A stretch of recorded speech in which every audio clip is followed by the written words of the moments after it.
When do we ever start a video with me actually in the face of it, guys? So welcome back to the channel and a new video. As you can see, we got the Ford Ranger engine in the back of my nice new van.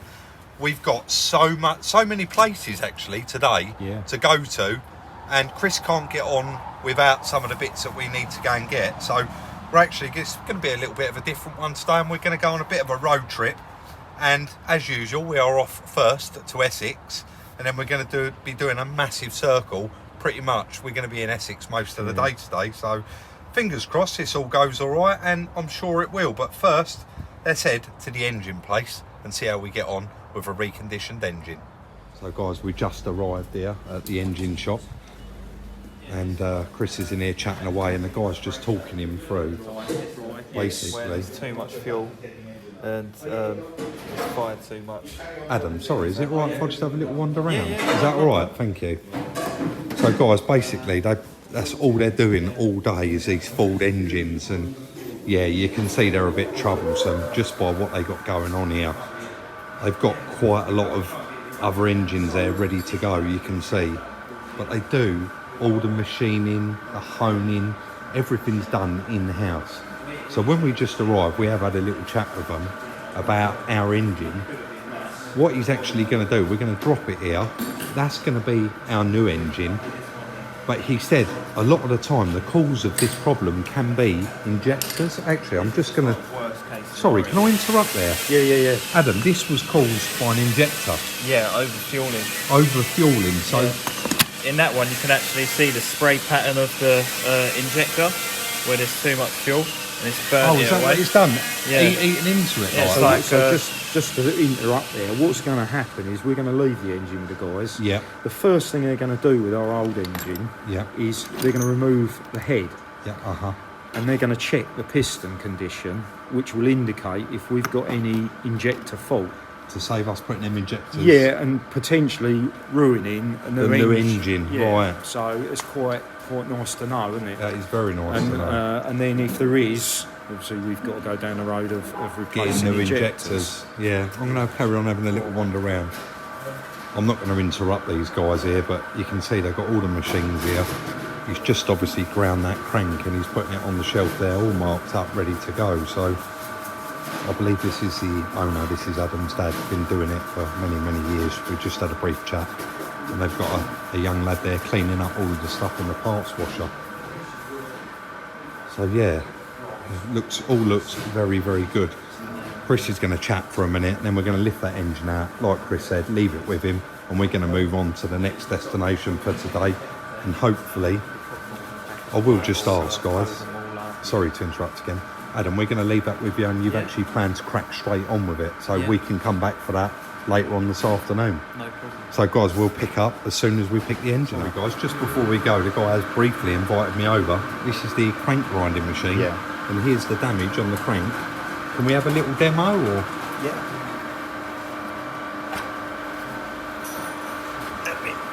Lining up. Line it up. Yeah, it's already I've done the main. Oh yeah, I can see. Yeah, they're done. Yeah. The main, the same condition anyway. The main as well. Now I have to repair the big end bearing. Yeah.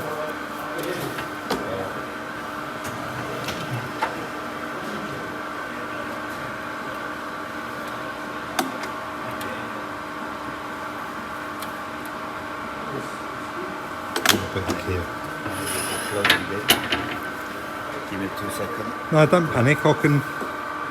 That's the joy of these videos. You can cut them a little bit, so I can cut out the bits that you're not, where you're setting up. That's fine.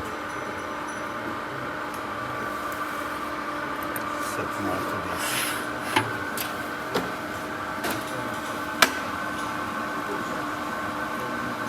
So now ready to grinding.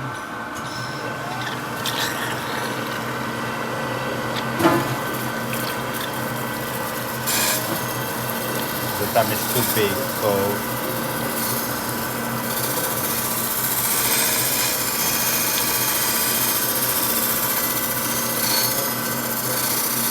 So it's just removing the damage and very minimal amount of material. No, it must be go to 0.25. 0.25. Yeah, it's the first oversized bearing now. Right, okay. So you can't just clean it up to sufficient living. So hopefully don't clear up to 0.25, you have to go to 0.5. Right, okay. The next size. And how long does that take on each one? Is it quite time consuming? It depends. If it's the first oversize, it's a quick to finishing. But if it's you don't clear up the first oversize, it's taking a bit more time. Right, okay. Well, The average is one crank to finishing completed is about 35 minutes. Oh really? That's not too bad really considering, but I can see the difference in that already. And I'm going to stop to there. So to not forget where I'm going to stop. Right, And I'm checking up the crank to see, to clear up, and how much more you needed to go to 0.25. Okay. So quickly check up now.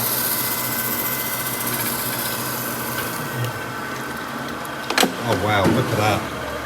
So Yeah, incredible. I needed to picking up the... I'll leave you to it. Thank you very much for showing us that. Really appreciate it. People will find that very, very interesting. No tea for you tonight, Chris. No, definitely not. Guys, engines there. Me and Chris, as you see, just went for a nice bit of breakfast. And literally, what was that like? 12 minutes? Yeah, it was very quick. London turbos. Got a nice new turbo cassette for it, and he explained to us a couple of procedures about putting it back together. Yeah, we'll show that when we get back to the workshop. We can do, can't we? So we was going to go from here straight to TP UK. Yeah, for the gaskets. But we don't actually think we're going to, because they've just actually given me an item number, and it actually comes with a new sump gasket, head gasket. Showing that Probably up. doesn't. Oh, just about, yeah. Basically, it's far too much. That new long engine that we've just purchased actually comes with all of that already on there. So from here, we're actually going to head to, where are we going Gala. next? Gala Motors. So That's for a different project. that is for a different project. We've got the nav on and it says 40 minutes. So we're going to head there. Let's do it. So a day of adventure, guys. We left at 9 o'clock. Yep. 1:30 now. We've been to turbos. Now we're outside Gala Motors. There's a sign, that's it. And here we picked up a aircon pipe for a little job that we've been waiting for ages, and we got our end plate for the front cover for the little 1 litre EcoBoost. They did say about the bottom pulley on it. I know quite a lot of you commented about that. 600 Newton meters, was it? Something like that. Quite a lot of comments, and we ain't done one, so definitely going to be researching that. So we are now going to head back to the engine shop, and if they're not finished, I guess we're going to get a cup of coffee and hang around, Chris, aren't we? But it's nice to, this is the sort of thing when I go out on an adventure. Chris was like, no, I'm going to come today because we've got loads of places to go, and you're basically, you're filming it all as we go. So 1:30, that's back to the engine place. Chris just popped in to get a coffee there, guys, and I thought I'd actually show you. So that's that end plate for the little 1 litre EcoBoost from Gala Motors. This is the old turbo for the Ranger, and the guy was just giving us some advice about these vanes on the back here, because this unit actually has to come off, and then there's the nice new turbo cassette there that's all going to have to be put back together. That was actually reasonably easy. Took me about 10 minutes to separate it. You can see we've got another part of it there, and the exhaust side of it is obviously still connected to the manifold, but that was quite reasonable as well, the price on that turbo. And as you could see, it definitely needed doing. So the exhaust I'll probably put back together when Chris is putting some of the bits back on the engine, but we still need to go around the motor factors at some point and grab a gasket set for like the manifold, etc. So I think we've got everything we need. Guys, we arrived a little bit early, so they're still building up our engine now, but they've actually stripped our old one, which is amazing, and he's found the problem. And we know you was all keen to definitely know, but all of the bores are okay on this, are they? All the started picking up. It's probably from heat number 4. Number 4. Yeah, that It started to pick up, but this was that one there, yeah? Yeah, that's It's still got the shell welded to the lobe there. So, And that's the journal there. and that's the journal. Yeah, a little bit of damage in there. It's, But yes. yeah, so it was seized up on just one pallet. there. So all Pallet. good. Okay. Slow down to pump and look at the heat. Yeah. To pick up that piston could be is filthy oil in there. Right. Dirty oil. Oil. Because when I look, What, lack of service? yeah, is that when I look the pickup, Yeah. because if he's not giving the oil to that, So these are the squirters. yes, it's spraying Spray the under oil, there. Is because running the hot. Yeah. Yeah. Is a very bad hot running, and I tell you there. This pump, Right. see how is melted. Yeah. Yes. You have to that one is straight throughout, and look, is that even the twisted, the time to broke. Yeah. Right. So that oil pump did seize, did it? You see, Right. But it could have seized The- because the of oil, debris. yeah. Got a Citroen Peugeot badge on it there. Yeah. look. It is. Yeah. It is. Right. You got Ford, Yeah, motor company. yeah, Yeah, Ford, and Citroen and Peugeot, all same. Yeah, unbelievable. So the chap just said he was going on about this engine, the crank's knackered in it, and that came in knocking.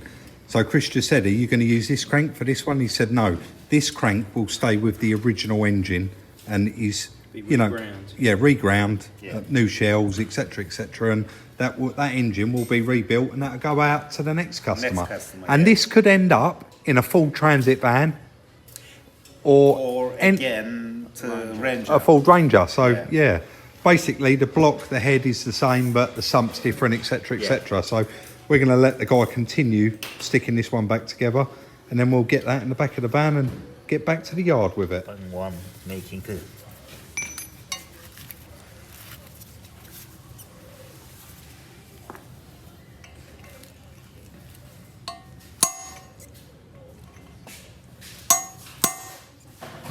Go on, you do it. Yeah, yeah, I'm videoing. Oh, pops right off. Yeah, easy. There we go. And that's the inside. Look. That is the oil problem. Yeah, because of the pump letting go. Can we wipe that a little bit? Let's have a look at the damage on it. Actually, don't look that bad, does it? You'll be able to repair that, won't you? Yeah, it's the first oversize. It's gonna clear it up. First oversize. So Yeah. how much would that be? 25 tough. 25 thou. So, guys, basically that should look like that, and he's going to grind this down in his grinder, and And then that will be a thicker shell. yeah, Goes back in 20 rebuild. thou thicker, 25 if it's the first, I think. Millimeter. 25 millimeter.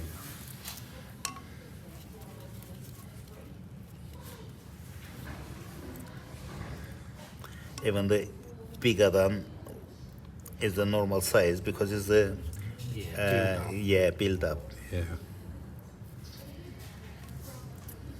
86. See, it's on the standard, but you can't polishing and leaving. You have to grinding because Yeah. it's not round exactly. No. Softer this side. Slightly egg shaped. Yeah, very little loss to run. But very, very repairable. Yeah, it's a repairable, that one. It's the Okay. first oversize. I think we'll have an even bigger discount off the engine. No, thank you very much. How about if it come in standard and just polishing and using back? Yeah, some people probably would, wouldn't they? Thank you. That you got a scratch in there. Let me bring the light. Mo, can you bring the light for me, please?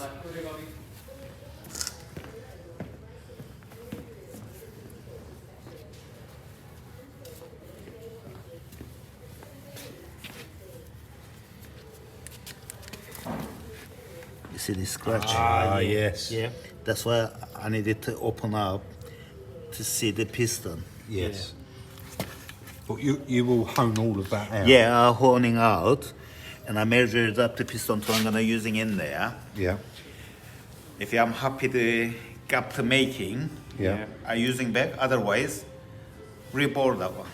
The next size is the piston up. Ah, right. Okay. Is a first oversize 0.5, Right. and only the one side is selling that one. If it's not that one, say the damage too big and don't clear up that one. I got liner.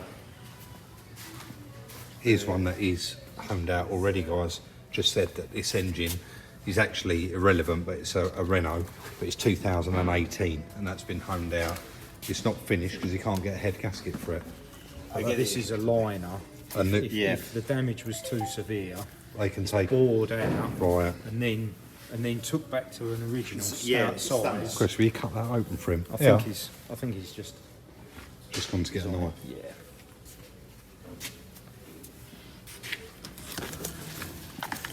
That's the liner to transit one.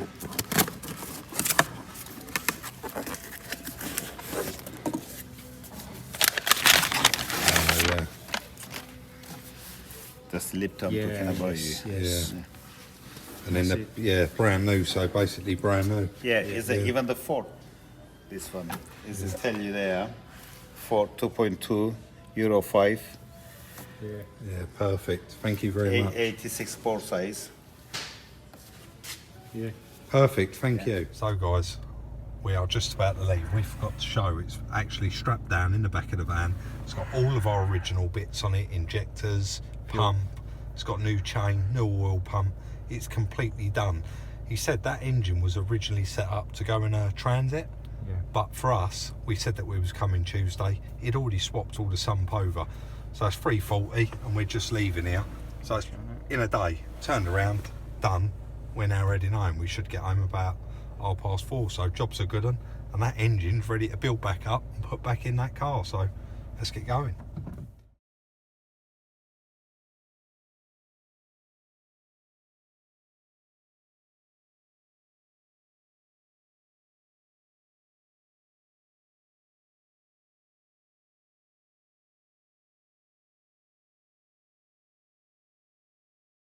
So that was quite a long day for me and Chris yesterday and a lot of driving. But guys, that was Phoenix Motor Engineering Limited that we was at. And they come highly recommended actually by a friend of mine who bought a transit engine from them. And of course, I checked out all of their reviews and they was all good. Their reviews were amazing on Google. So we're back at the yard and there is our new engine. Chris, just as we was leaving, he gave you a brand new rear main for this, didn't he? He's fitted a brand new. Brand new rear main. But they put our cover on. Yeah. Because they said that, and they left the seal in it. Right, okay. But they've given us a new one, so I think we're going to change that as a matter of course. That just pops out, doesn't it? Yeah. But what that guy didn't know about engines. Oh, wealth of knowledge. Yes. He's forgotten more than I know. He just knew everything, didn't he? And the way he was talking it through us. And Chris even had a chat with him about a completely different project. Well, you can say what it is. I can say. So, no, you say. You actually said to him, could I bring my HA I've finished Viva? one HA engine. Yeah. I think most people have seen it on the channel. Yeah. And I've got the other higher output engine to do. Yeah. So I'm a few bits short on that, and so that's why I haven't started it. Yeah. But he's kindly said that I can take the block up. Did you say to him, can you skim it? I said, look, I'll pay you, but can I come up and kind of watch you do, face the block off, ready to take the new head or the refurbed head? And he said, you can bring it up, I'll set it up with you and you can do it yourself. And that was lovely, wasn't it? Really nice, yeah. You're actually quite looking forward to going there and doing that, aren't you? So a bit of a day out there with me and Chris. And we were saying on the way home, we can't believe we went out with a blown up engine with all of our pump injectors and bits and pieces on it, and we come back with a remanufactured engine, reconditioned, with all of our bits on it, ready for us to start putting back together. And in an ideal world, that's perfect for us, isn't it? Because it's fresh in our minds. Yes. We took that engine apart and it's still fresh in our minds how everything all goes back. I mean, we'd work it out anyway, but we videoed it. The time lapse down. We took a few still photos, but it's always nice just a few days later of the loom and putting it all back together. Yeah, that's it. So we're really happy of it. They couldn't have been more accommodating, so we're really happy there. And that is going to be the end of that video today. As usual, we do hope you did enjoy it, and if you do, let us know in the comment section, and maybe we'll do something along these lines again. But don't forget to like, subscribe and share. Follow us on Instagram for the little sneak peeks at Salvage Rebuilds. And don't forget, guys, when you do reach out on Instagram, always include your telephone number. Like, subscribe and share, and we'll see you very, very soon in the next one.